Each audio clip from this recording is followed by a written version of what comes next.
অন্যের সুখ শান্তি দেখলেই কি আপনার খারাপ লাগে? অন্যের ধন দৌলত সম্পদ সম্পত্তি এগুলো কি আপনার সহ্য হয় না? অন্যজনের সুন্দর চলাফেরা সুন্দর পরিস্থিতি এসব চোখে পড়লে কি আপনার মন কুঁচকে যায়? এই সব প্রশ্নের উত্তর যদি হয় হ্যাঁ বোধক শব্দটি, তাহলে ধরে নিন আপনার অন্তরে হিংসা নামক এই মারাত্মক রোগটি বাসা বেঁধেছে। হিংসা এমন এক ঈমান ধ্বংসকারী রোগ, যেই রোগের কোনো ওষুধ নেই, যেই রোগের কোনো চিকিৎসা নেই। হিংসুক ব্যক্তি অন্যের ক্ষতি তো করতেই পারে না, বরং নিজের হিংসার আগুনে জ্বলে পুড়ে মরে। এই ঈমান বিধ্বংসী রোগ তথা এই হিংসা থেকে আশ্রয় চাইতে মহান আল্লাহ সুবহানাহু ওয়া তাআলা কুরআনুল কারীমে ইরশাদ করেছেন, ওয়া মিন শাররি হাসিদিন ইযা হাসাদ, অর্থাৎ আমি আশ্রয় চাচ্ছি হিংসুকের অনিষ্ট থেকে যখন সে হিংসা করে। সূরা ফালাক আয়াত নম্বর 5। হিংসুক ব্যক্তি উভয় জগতে ক্ষতিগ্রস্ত হয়। তার এই হিংসার কারণে অন্যের নিয়ামত কোনোটাই কমবে না, বরং বাড়তেই থাকবে। আর কারো নিয়ামত দেখে হিংসা করা মানে সে মহান আল্লাহর কুদরতি বন্টনের মধ্যে নারাজি দেখালো। এই বিষয়ে ইমাম গাজালি রহমতুল্লাহ আলাই তার খুতবার মধ্যে হজরতে জাকারিয়া আলাইহিস সালাম থেকে একটি বাণী এভাবে বর্ণনা করেছেন। হজরতে জাকারিয়া আলাইহিস সালাম বললেন, বান্দার প্রতি প্রদত্ত নিয়ামত দেখে নারাজি হওয়া মানে মহান আল্লাহর বন্টনে নারাজি হওয়া। আসমানি জগতে সর্বপ্রথম হিংসার কারণে অভিশপ্ত হয়ে বিতাড়িত হয়েছেন আজাজিল ফেরেশতা তথা শয়তান। পৃথিবীতে সর্বপ্রথম এই হিংসার কারণে হত্যাকাণ্ড ঘটিয়েছিল হজরতে আদম আলাইহিস সালামের সন্তান কাবিল। এই হিংসার কারণে নবী হজরতে ইউসুফ আলাইহিস সালামকে তার ভাইয়েরা একসাথে মিলে কূপের মধ্যে নিক্ষেপ করেছিল এবং দীর্ঘদিন ধরে তার পিতা হজরতে ইয়াকুব আলাইহিস সালাম থেকে তাকে বিচ্ছেদ করে রাখা হয়েছিল।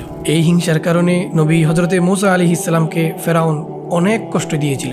এমনকি এই হিংসা হাসাদের কারণে নবী হজরতে ইব্রাহিম আলাইহিস সালামকে জালেম বাদশাহ নমরুদ তাকে আগুনে নিক্ষেপ করেছিল। হিংসার কারণে আমাদের নবী মহানবী সাল্লাল্লাহু আলাইহি সাল্লামকে মক্কাবাসীগণ অনেক অত্যাচার করেছিল।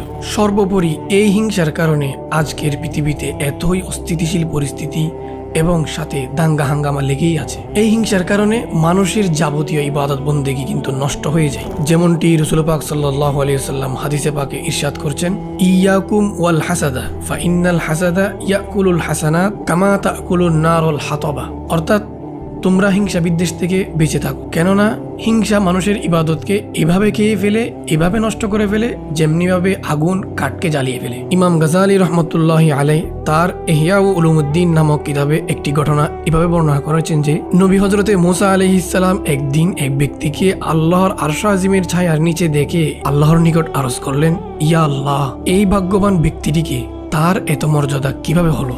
তখন মহান আল্লাহ সুবহানাহু ওয়া তাআলা হযরতে মূসা আলাইহিস সালামকে উত্তর দিলেন, আমার এই বান্দার এত মর্যাদা মাত্র 3টি আমলের কারণে। 1 নাম্বার, সে কোনোদিন পিতামাতার অবাধ্য হয়নি।